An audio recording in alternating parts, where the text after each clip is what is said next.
Hey guys, welcome back to the channel. And it's just time for another one of those RV finance videos that you're probably getting sick and tired of.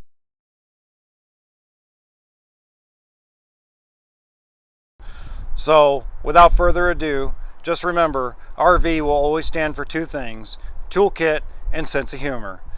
So sit back, get a piece of paper and a pen, and hopefully we'll give you a little education. Enjoy the video.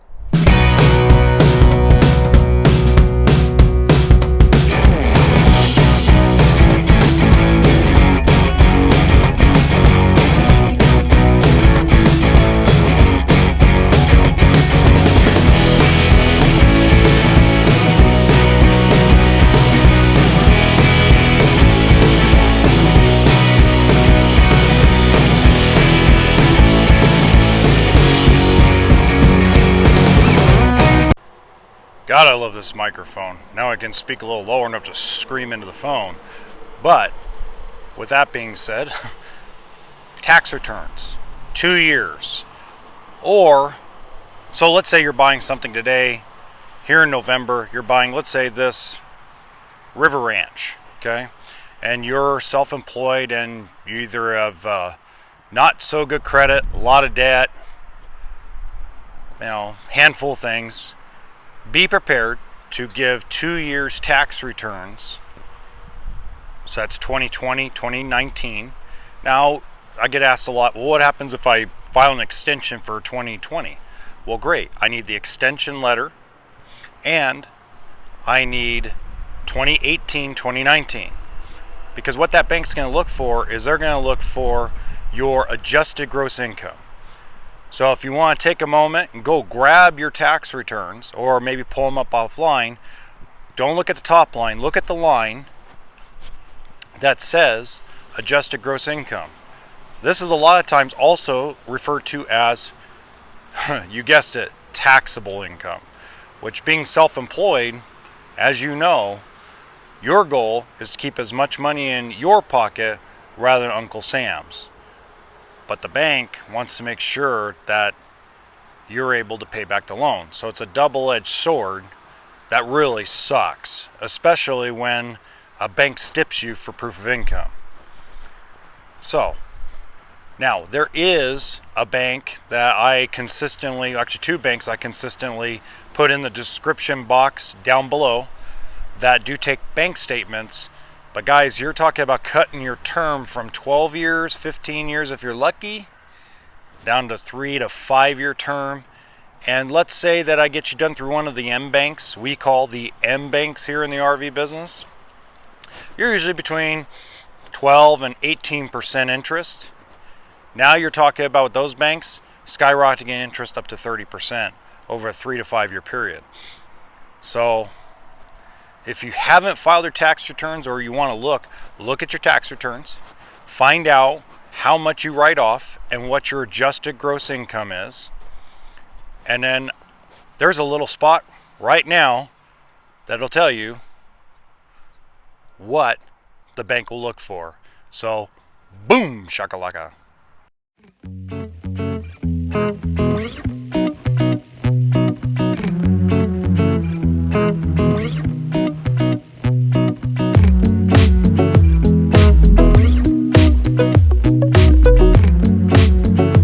Well, now that you've seen that, you understand what the bank is looking for.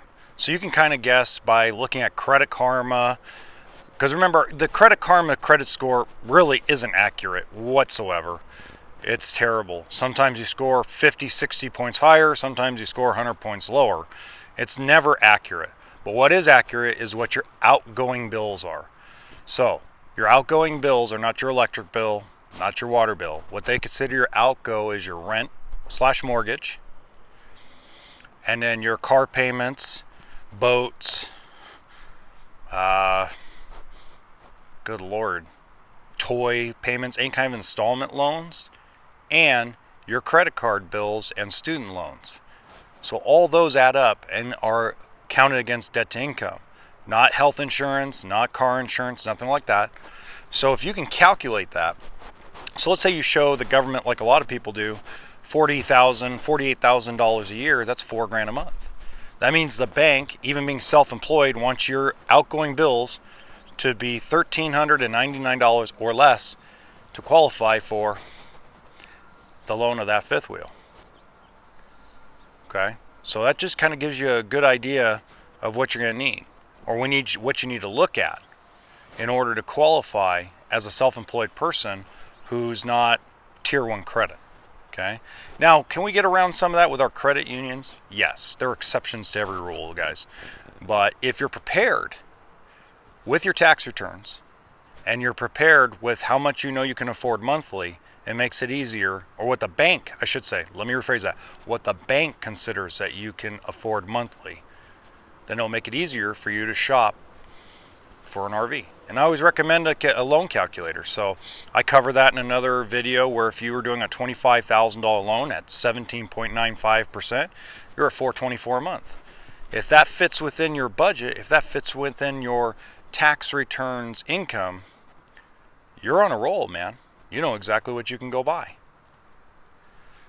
Now, for another couple of exceptions, we call it the honey badger rules.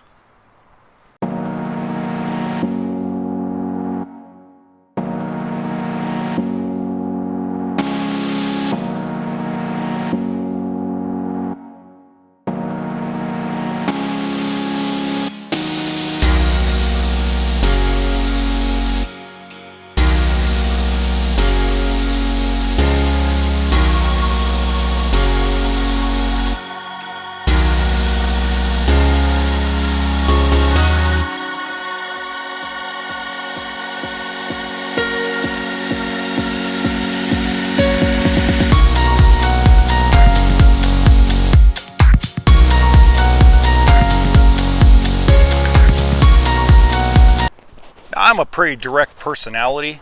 It gets me in trouble a lot of times. I would say probably 10 to 15% of the customers who walk on the lot consider I'm a real pain in the butt, a real dick. But it's just more or less trying to be honest with people. That's what I'm trying to convey in these videos.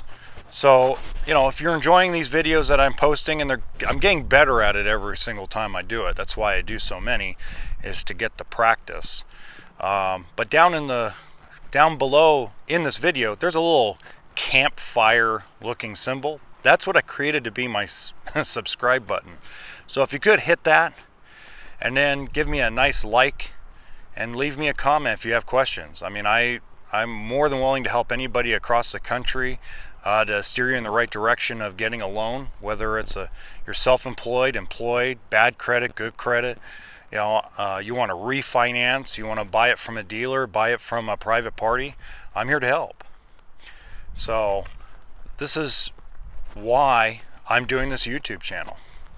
So I'm going to leave some links, some websites to banks, stuff to get pre-approved with, down in the description box below.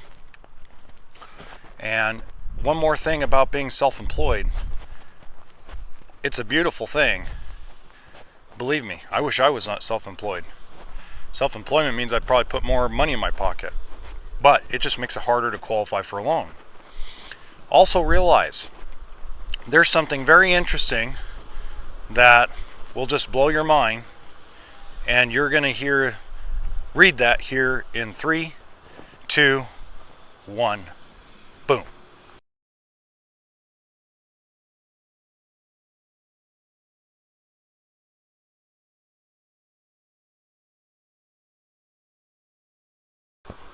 That's right. Heavy credit card debt is a killer in the RV business. And a lot of self-employed folks use credit card debt to carry their project so they don't interrupt their cash flow. That's good business practices, but it makes it very hard to qualify for an RV. As you read, an RV bank, an RV credit union, somebody who gives RV loans, wants your adjusted gross income on your tax returns. They also want your available revolving debt to be over 65%. They want you to have very little credit card debt.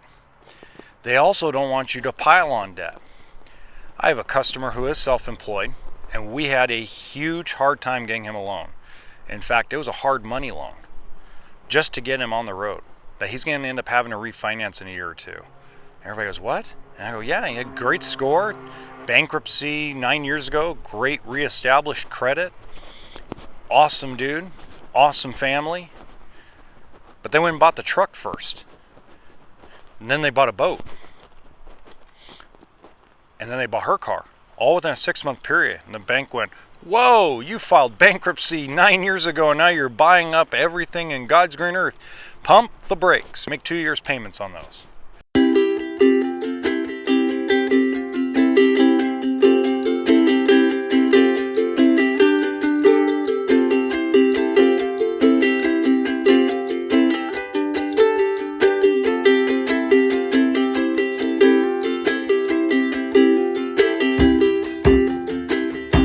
And then we'll talk. And that's pretty much the attitude. So RV financing is very, very complicated. And one of my things beyond teaching you about RVs is I got to teach you about RV loans too. So with that being said, it's getting closer to Thanksgiving. I'm going to have another video on tips on how to get ready for that long week. Me and my family, we're going to be going in the little Class C. Look at that. Going on a little jamboree rally to Lake Cachuma. So until next time, hey, make sure you hit that subscribe button. Give me a like. And I'll put a description of in the description box below. I'll put a couple of videos I've put out that are a little more detail. Until next time, just remember what RV stands for. As always, toolkit and sense of humor. Until next time, happy camping.